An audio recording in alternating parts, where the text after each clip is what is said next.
Next topic is combination of capacitors in series and parallel. The first one is capacitor in series.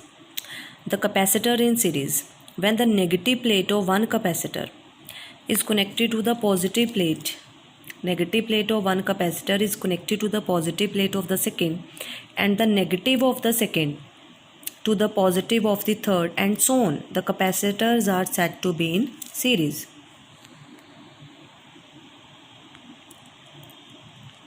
जब capacitor इन series में होते हैं तो इसमें क्या है कि ये तीन जो हमारे पास कैपेसिटर हमने ली हैं जिनकी कैपेसिटेंस C1, C2, C3 है, तो इन तीनों कैपेसिटर को हमने बैटरी के साथ कनेक्ट किया जिसका पोटेंशियल है हमारे पास V। तो अब जब हमने इसको बैटरी के साथ कनेक्ट किया तो यहाँ से अगर करंट आएगा यहाँ पे पहुँचेगा। हमारे पास क्या होता है कि in series there is only one way to proceed from one capacitor to another, means there is only one way for the flow of current. Means यहाँ से अगर करंट आएगा तो यहाँ पे वो डिवाइड नहीं होगा because there is only one way. So for the flow of current, अगर हमारे पास करंट सेम है तो हमें पता है कि करंट किसके बराबर होता है, Q/T। For any particular time the current is equal to Q, charge के बराबर हो गया। तो इसका मतलब क्या है कि हमारे पास हर एक कैपेसिटर जो है उस पर चार्ज की वैल्यू क्या होगी, सेम होगी। So the charge on each capacitor is same, but the potential across each capacitor is different. जो पोटेंशियल होगा हर एक कैपेसिटर के अराउंड उसकी वैल्यू क्या होगी, different. That is V1, V2, V3। क्यों? क्योंकि हमें पता है कि जो हमारे पास जो यहाँ पे हमारे पास तीन कैपेसिटर लगे हुए हैं, ये जो कैपेसिटर है इसको पॉजिटिव टर्मिनल ऑफ बैटरी के साथ कनेक्ट किया, इसको किसके साथ कनेक्ट किया, इस कैपेसिटर को negative terminal of the battery के साथ कनेक्ट किया। तो हमें यह पता है कि अगर ये पॉजिटिव टर्मिनल के साथ कनेक्ट है तो यहाँ पे पॉजिटिव चार्ज डेवलप हो जाएगा और ड्यू टू द इंडक्शन ये एंड कौन सा चार्ज एक्वायर कर लेगा, नेगेटिव चार्ज। फिर फर्दर ये यहाँ पे म्यूचुअल इंडक्शन होगी तो यहाँ पे पॉजिटिव आ जाएगा, यहाँ पे नेगेटिव आ जाएगा। फर्दर यहाँ पे कौन सा आएगा, पॉजिटिव। नेगेटिव तो यहाँ पे आ चुका था क्योंकि यहाँ पे जो पोटेंशियल था, जो बैटरी का नेगेटिव टर्मिनल था वो इस कैपेसिटर के साथ अटैच था। ठीक है, तो यहाँ पे हमारे पास क्या आया कि हर एक जो कैपेसिटर है उसमें हमारे पास पोटेंशियल डिफरेंस डेवलप हो गया। अब क्वेश्चन ये है कि ये पोटेंशियल डिफरेंस इक्वल नहीं है बिकॉज यहाँ पे तो कैपेसिटर इसके साथ कनेक्ट ही नहीं था। यहाँ पे तो जो इसमें पोटेंशियल डिफरेंस आया वो तो म्यूचुअल इंडक्शन के कारण आया।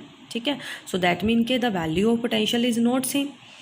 ठीक है, सो इसको हम ऐसे भी समझ सकते हैं कि अगर टोटल वर्क डन हमें करना पड़ा इनको चार्जेस को इन कैपेसिटर में डेवलप करने के लिए, so let W1 will be the work done for the movement of the charges in this capacitor C1, and similarly W2 for this C2 capacitor, and W3 work we have to done for developing the charge on this capacitor C3. So we know potential is equal to work upon charge, so V1 is equal to W1 upon Q, V2 is equal to W2 upon Q, V3 is equal to W3 upon Q. So the total potential V is equal to V1 plus V2 plus V3. For the capacitor C1, we know Q is directly proportional to V1, so Q is equal to C1 V1. Here C1 represents the capacitance for this capacitor. So the value of V1 is Q upon C1. Similarly, for the capacitor C2, the value of V2 is Q upon C2. And similarly, for capacitor C3, the value of V3 is Q upon C3. So when we put the value of V1, V2, V3 in the equation number 1, we get the total potential V is equal to Q upon C1 plus Q upon C2 plus Q upon C3. The combination can be regarded as an effective capacitance with charge Q and the potential difference V. So here CS represents the equivalent capacitance of this series combination. So CS represent the equivalent capacitance which is equal to Q upon V. So the value of V is equal to Q upon CS, where CS represent the equivalent capacitance of this series combination. So put the value of V in this expression, we get Q upon CS is equal to Q upon C1 plus Q upon C2 plus Q upon C3. So on taking Q common from both sides, we get 1 by CS is equal to 1 by C1 plus 1 by C2 plus 1 by C3 for a series combination of n capacitors. 1 upon Cs is equal to 1 by C1 plus 1 by C2 plus 1 by C3 plus up to so on 1 by Cn. Now when capacitors in parallel, when the positive plate of all the capacitors are connected to one common point and the negative plate to another common point, the capacitors are said to be in parallel. So key point are, there is more than one way to proceed from one capacitor to another. Second, charge on each capacitor is different and the potential difference across each capacitor is same.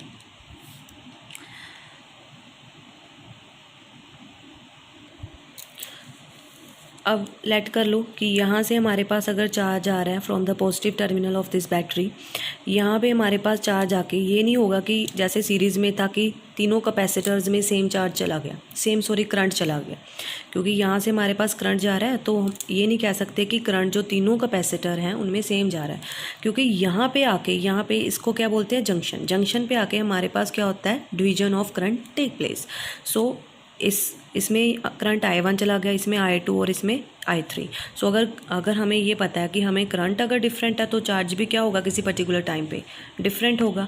सो ये जो capacitor है C1, इस पे charge आ गया Q1 और इस plate में -Q1. Similarly Q2 and Q3 charge develop on the capacitor C2 and C3.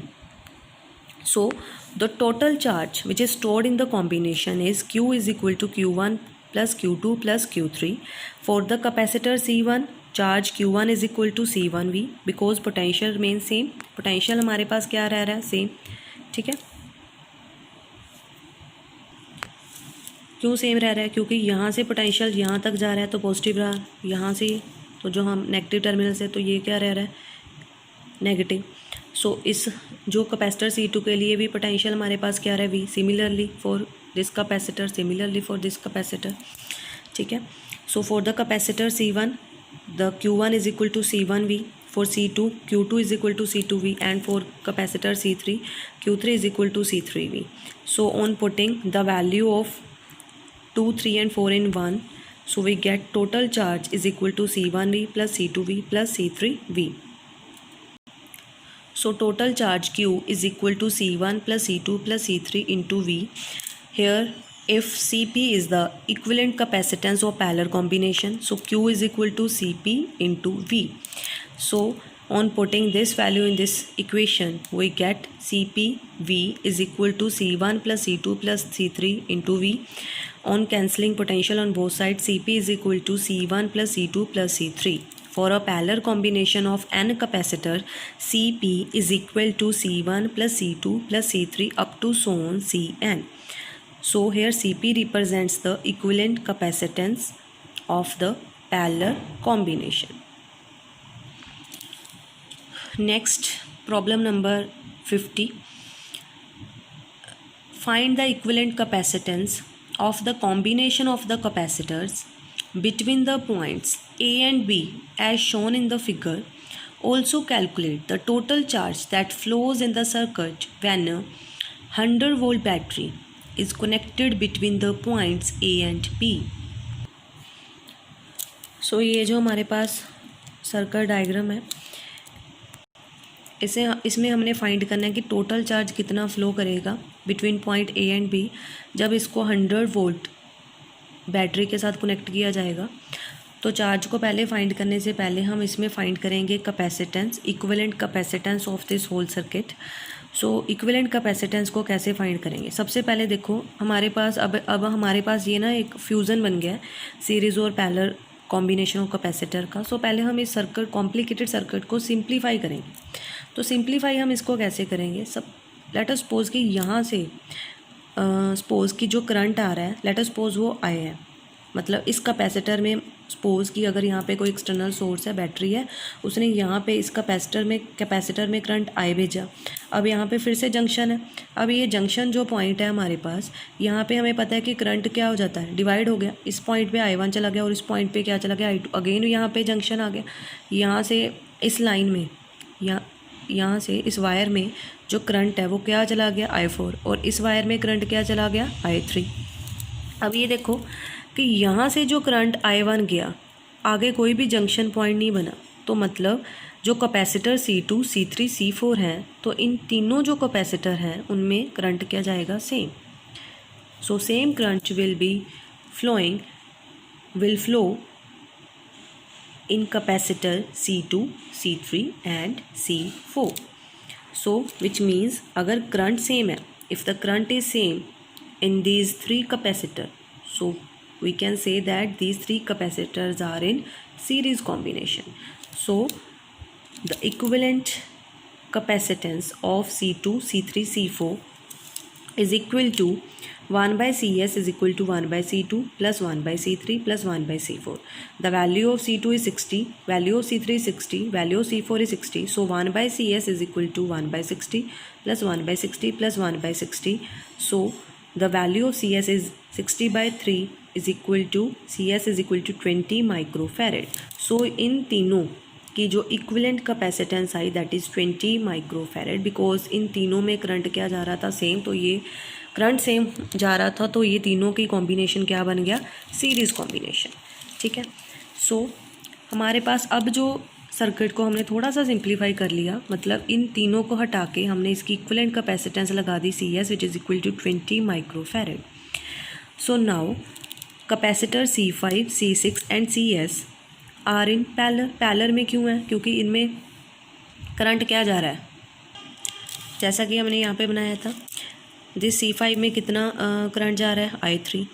C6 में कितना जा रहा था, I4। और ये तीनों का जो इक्विवेलेंट है दैट इज CS, इसमें कितना करंट था, I1। तो ये तीनों जो कैपेसिटर है इनमें तीनों में करंट क्या हो गया, डिफरेंट हो गया। अगर करंट डिफरेंट हो गया दैट मीन के all these three capacitors are in parallel. So the equivalent capacitance of the parallel combination is equal to CP is equal to C5 plus C6 plus CS. So CP is equal to 10 plus 10 plus 20 which is equal to 40 microfarad. ठीक है। So अब इन तीनों के arrangement को हमने और simplify ऐसे कर दिया कि इसको CP के साथ रिप्रेजेंट कर दिया। ठीक है। अब जो CP है इसमें जो करंट फ्लो करेगा वो सेम ही करेगा जो C1 में करा था। C1 में क्या करा था, I। क्यों करेगा, क्योंकि यहाँ पे हमारे पास जो टोटल करंट है ये फर्दर यही डिवाइड हुआ, तो इन सारे को सॉल्व करके हमारे पास जो भी वैल्यू आएगी कैपेसिटेंस की उसमें सेम ही करंट फ्लो होगा जैसा कि C1 में हो रहा था। सो इसलिए मैंने लिखा C1 plus I1 plus I4 plus I3 means current जो तीनों में फ्लो करा है उसकी वैल्यू है equal to I which is equal to the current which is flowing through C1। ठीक है।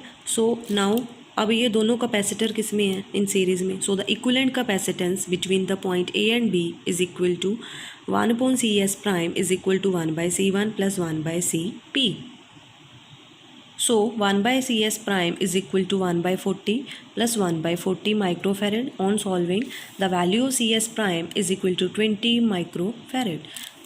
So इस तरह से हमने जो टोटल सिस्टम है, जो टोटल सर्किट हमारे पास था उसकी कैपेसिटेंस जो है, इक्विवेलेंट कैपेसिटेंस है जो, उसको हमने फाइंड कर लिया। Now our main aim to find the total charge that flows in the circuit between the point A and B. As we know, as we already given that V is equal to, that is potential is equal to 100 volt. So charge Q is equal to CS prime, that is the equivalent capacitance of this entire circuit into V, that is potential. The value of CS dash is equal to 20 microfarad into V. V is potential which is 100. So the value of Q is 2000 microcoulomb. So the Q in the form of millicoulomb can be represented as Q is equal to 2 into 10 raised power 3 into 10 raised power minus 6 coulomb. So Q is equal to 2 into 10 raised power minus 3. So Q is equal to 2 millicoulomb.